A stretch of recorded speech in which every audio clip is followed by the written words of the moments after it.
아니 뭐 복잡해요.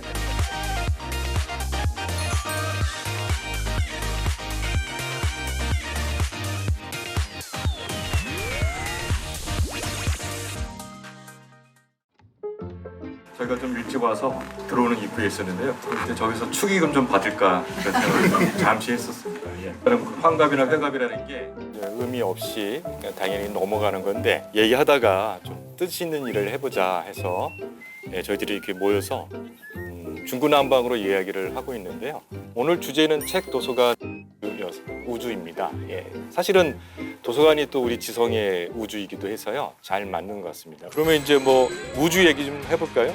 먼저 그 우주 탄생의 얘기부터 좀 해주시죠.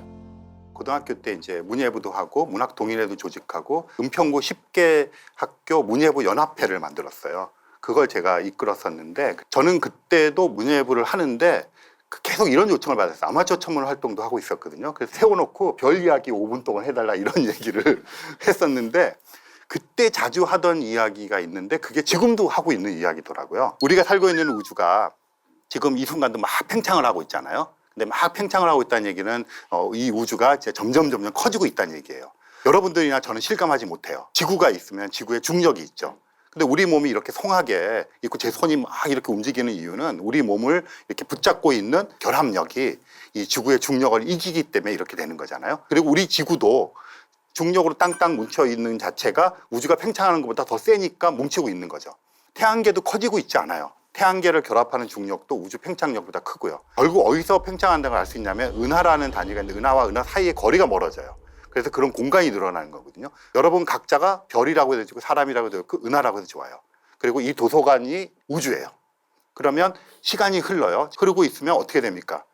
팽창을 하니까 여러분들은 가만히 앉아 있는데 거리가 2배, 3배 막 멀어지는 거죠. 미래로 갈수록 팽창할 거 아니에요? 과거로 가면 우주는 지금보다 작았겠죠. 과거로 가면 갈수록 작았겠죠. 또 과거로 가면 또 2배, 3배, 4배 작아지면 우리들이 달라붙어서 여러분들 다 달라붙어서 막 껴안고 있는데 이 공간은 너무 작아져서 요만해진 거예요. 우리는 더 이상 도망갈 데가 없죠. 그런데 다행인 것은 우리들의 몸은 세포로 이루어져 있습니다. 세포로 이루어져 있다는 얘기는 뜯어낼 수 있다는 얘기죠. 그리고 세포가 3차원적인 공간으로 이루어졌기 때문에 그걸 뜯어가지고 공간에 집어넣으면 되죠. 근데 우주가 또 작아졌어요. 이 세포로 꽉 채울 수도 없으면 이게 분자인데 분자를 분해하면 분자는 뭐로 이루어져 있습니까? 원자. 그러면 그 원자들도 이렇게 3차원적 구조니까 공간이 있을 거 아니에요. 그럼 또 과거로 가더라도 분자를 쪼개서 원자를 만들면 넣을 수 있죠. 근데 또 과거로 가요. 그럼 우주는 더 작아집니다. 그러면 이 원자를 또 분리하면 되겠죠. 그럼 더 작아져요. 그럼 이제는 뭔가 또 분해를 해야 되잖아요. 근데 이 전자는 더 이상 분해하지 못해요. 전자는 뭐뭐로 이루어져 있다고 하는 증거가 없습니다. 그 말은 우리가 쪼갤 수 있는 가장 작은 물질 단위 중에 하나가 전자라는 얘기예요. 근데 쿼크도 전자와 마찬가지로 뭐뭐뭐로 이루어져 있지 않아요. 우리가 알고 있는 더 이상 쪼갤 수 없는 물질 단위가 쿼크와 전자라는 이야기입니다. 그럼 어느 시점에서의 우주는 쿼크와 전자로 꽉 차 있겠죠. 근데 우주는 또 2배로 더 작아질 수 있죠. 그럼 어떡합니까 이제 큰일 났죠. 이 물질이 다 에너지화 되었다고 치면 에너지로 꽉 차 있는 어떤 상태. 우주가 빅뱅이라는 이벤트를 처음 태어난 순간의 모습이 그 모습입니다.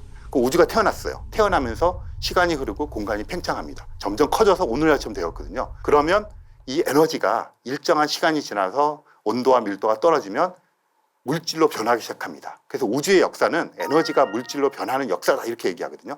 그러면 제일 먼저 생기는 물질은 뭐겠습니까? 제일 작은 물질 단위니까 쿼크와 전자. 그리고 시간이 좀 더 지나서 밀도가 떨어지고 온도가 떨어지면 이제는 양성자, 중성자, 전자. 복잡해져서 우리가 됐을 거 아니에요. 이 모든 것들이 어느 것 하나 지구상에서 만들어진 게 없고요. 다 태양의 할머니의 할머니인 별이 초신성 폭발하면서 만들어낸 금운동, 그 다음에 우주 공간에서 만들어진 수소가 돌고 돌다가 우연히 저한테 뭉쳐서 지금 이 순간에 있고요. 우리 몸을 이루고 있는 이 모든 원소들이 우주에서 별이 태어나고 주는 과정에서 생겨난 것들을 재활용하고 있거든요. 우리는 별먼지다. 이런 소리를 떠들 수 있는 생각하는 별먼지다. 명현 박사 이렇게 오래 얘기한 걸 한마디로 하면 뭐라고 할 수 있습니까? 야, 이걸 뭐 이 138억 년의 역사를 거꾸로 이야기를 하는데 생각보다 되게 잘한다 그런 생각이 들었고 그러니까 우주 얘기가 나왔어. 그러니까 이거 공간 얘기 있잖아요. 독일에 갔을 때 사람들이 우주 얘기가 나온 거예요. 되게 이상했어요. 도대체 왜 텅 빈 공간을 우주라고 그러는가. 태양계를 100억 분의 1로 축소하면 축구장 300개가 됩니다. 학교 축구장이 아니라 상암 경기장. 근데 태양은 지름이 14cm 정도 됩니다. 차례상에 올라가는 가장 큰 사과 배 정도 생각하면 되는 거예요. 저 끝에 천왕성이 해왕성이 있거든요. 큰 행성이에요. 근데 그 친구도 표현하려면 밥에 있는 콩알 두 알을 저다 딱 던져두면 돼요. 목성, 토성은 더 큰 행성이죠. 그 유리 구슬을 두 개를 딱 놔두면 그게 목성과 토성이에요. 수성, 금속, 지구, 화성이 있어야 되잖아요. 이 친구들은 볼펜 끝에 돌돌 도는 거 있죠. 그걸 4개를 던져주면 돼요. 그러니까 축구장 300개, 사과 하나, 볼펜 끝에 볼 4개, 콩알 2개, 유리 구슬 2개 있으면 그게 태양계인 거예요. 그러니까 충분히 텅 빈 공간이라고 할 수가 있는 거죠. 근데 또 재밌는 게 우주에서 제일 처음에 만들었던 수도 똑같아요. 핵이 있고 전자가 하나 돌고 있는 거거든요. 그러니까 수소 원자 한 개의 크기를 상암 경기장 크기라고 확대해 보면 축구장이 원자예요. 핵의 크기는 내려앉은 무당벌레 생각하면 됩니다. 나머지 공간은 전자가 막 떠돌아다니는 공간이죠. 우주도 공간이지만 원자 자체도 공간인 거예요. 근데 우리 몸을 이루고 있는 모든 원자들은 그 원자 다 텅텅 폈는데 왜 손가락을 통과시키지 못할까? 이 손가락 끝에 있는 어떤 원자애들은 바깥은 전자가 막 돌고 있죠. 이쪽 손가락 끝에 있는 원자의 또 끝에는 전자가 돌아다니고 있는 거예요. 딱 대면 어떻게 돼요? 왼쪽 손가락 끝에 있는 전자와 오른쪽 끝에 있는 전자가 어떻게 해요? 같이 마이너스니까 밀어버리죠. 그래서 우리는 절대 통과할 수 없는 거예요. 내 마음도 텅 비어야 되는데 아니 마음이 너무 복잡해요 지금. 예. 근데 그 우주나 천문학 얘기하면은 단위가 너무 커져서 갑자기 행복해지기도 해요. 아까 뭐 130억 년 상암 축구장만한 거에 300개의 사과 하나 단위가 너무 달라요. 천문학적인 숫자라는 말 한때 썼잖아요. 지금 138억 년 이런. 근데 천문학적인 숫자를 우리 일상이 이미 뛰어넘었어요. 우리나라 올해 총 예산이 한 500조 정도 되지 않습니까? 500조 이런 거 천문학에서 별로 안 써요. 138억 년 이렇게 쓰지. 천문학적인 숫자가 이제는 별 볼 일 없는 숫자인데 천문학적인 숫자 그러면 큰 숫자만 생각하시잖아요. 그런데 사실은 천문학적인 숫자라는 게 굉장히 작은 숫자부터 큰 숫자가 있습니다. 지금 우주의 나이는 138억 년, 이거 큰 숫자죠. 그래서 천문학은 다 큰 숫자, 거시적 이렇게 생각하는데 우주의 과거는 어땠습니까? 점점 작아졌잖아요. 초기 우주는 10의 마이너스 43cm. 공짜가 43개, 40몇 개가 되는 그 정도 오도로 작았고요. 또 작은 숫자는 예를 들어서 펄사라고 하는 천체가 있어요. 태양보다 조금 무거운 별이 죽으면 중성자 별이 되는데요. 그 중성자 별 중에 주기적으로 도는 애들을 펄사라고 불러요. 별이 도는 걸 자전이라 그러잖아요. 이 자전을 하는데 1000분의 1초 이렇게 도는 애가 있어요. 1초에 1000바퀴 도는 거죠. 이게 등대처럼 빛이 팍팍팍 나오거든요. 그거를 주기를 재보면 1000.0000000001 이때까지 그 주기가 똑같아요. 펄사는 이 우주에서 현재 존재하는 가장 정확한 시계입니다. 또 하나는 우리가 상대성 이론 있잖아요. 그럼 중력에 따라서 시간이 가는 속도가 틀립니다. 중력이 세면 시간 간격이 늘어나고요. 중력이 약하면 시간 간격이 줄어듭니다. 시간 간격이 줄어든다는 얘기는 1초가 똑딱똑딱 가는데 늘어난다는 똑딱 간다는 얘기거든요. 그거를 어느 정도까지 지금 되느냐면 이 바닥에다가 시계를 놓고 거기서부터 불과 몇 센티미터 띄워 놓게 이렇게 얇은 판을 놓는데 그 밑이랑 여기에 중력 차이가 얼마나 미미한 차이겠습니까? 그런데 요 밑에서 흘러가는 시간과 요 시간을 구분하는 기기를 지금 천문학자, 물리학자가 사용하고 있어요. 그런 정도가 천문학적인 숫자입니다. 그래서 천문학적인 숫자는 이제는 오히려 큰 숫자는 그냥 일상에 내주고 작은 숫자의 정밀함을 천문학적인 숫자로 해야 되지 않는가 그런 생각이 좀 듭니다. 나중에 발견될지 모르면 현재로서는 지구에만 생명체가 있다고 본다면 태양계에서 왜 지구에서만 생명체가 발생할 수 있었던 거예요?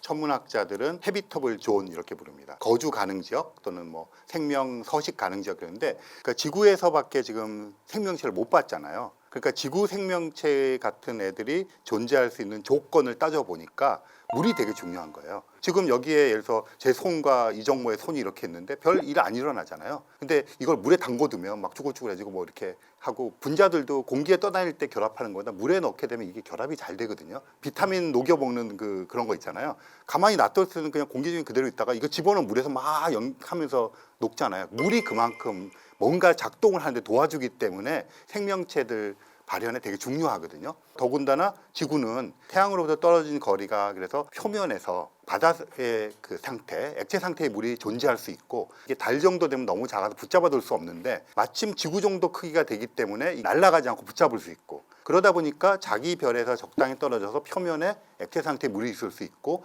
그것을 붙잡을 수 있을 정도의 중력을 가진 크기나 질량의 행성이 있으면 좋겠다. 이걸 헤비터블 좋은 거거든요.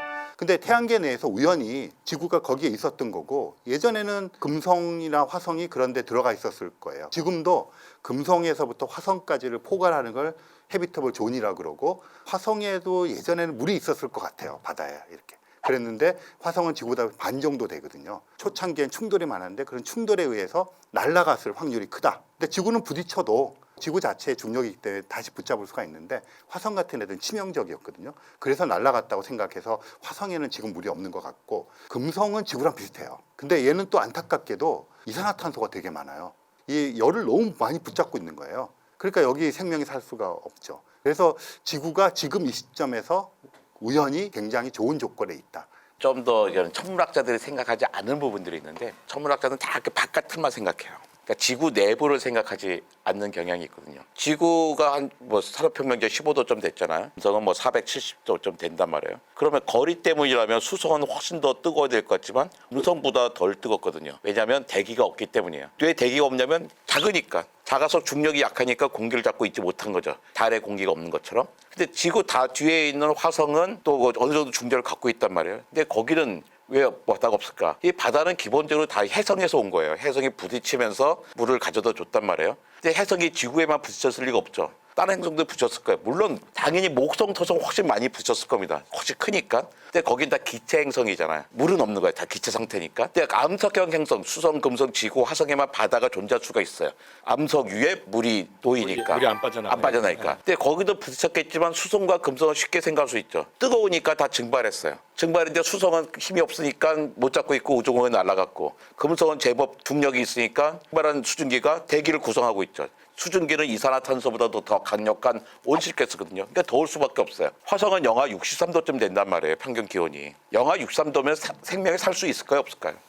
충분히 살죠. 남극이 영하 90도잖아요. 그 90도에 뭐 비행기 타고 갔다 온 것도 아니고 썰매 끌고 갔다 와서 텐트 치고 밥 해 먹고 갔다 오잖아요. 그러니까 사람이 살고 싶지 않을 뿐이지 못 사는 온도는 아니란 말이에요. 왜 바다가 없을까? 지구 내부와 화성 내부의 구조의 차이가 있어요. 지구는 오랫동안 식지 않았습니다. 그래서 한가운데 내핵, 외핵, 멘틀이 이렇게 있잖아요. 내핵과 외핵이 철과 니켈 같은 무거운 원소로 되어 있어요. 오랫동안 식지 않으니까 무거운 게 밑으로 내려간 거죠. 액체 상태니까 무거운 게 밑으로 내려간 거예요. 근데 한가운데 있는 내핵은 금속이지만 고체고 그 위에 있는 외핵은 금속인데 액체 상태예요. 그러니까 액체 상태가 돌죠. 금속을 계속 돌리면 뭐가 생긴다? 자기장이 생깁니다. 지구는 그 자기장이 있기 때문에 태양풍을 다 막아줘서 물이나 DNA, RNA가 쪼개지지 않고 잘 버티고 있는 거예요. 근데 화성은 일찌감치 식어버렸어요. 일찌감치 식어서 지구와 같은 내부 구조가 없어요. 그러니까 자기장이 없으니까 태양풍을 막아줄 수가 없어요. 그러니까 처음에 바다가 있었겠지만 태양풍에 의해서 H2O가 H2 수소와 O2 산소로 갈라져요. 수소는 가벼우니까 우주 공간은 날아가 버렸고 산소는 제법 무거우니까 날아가기 전에 화성 표면에 있는 암석의 금속도와 결합하죠.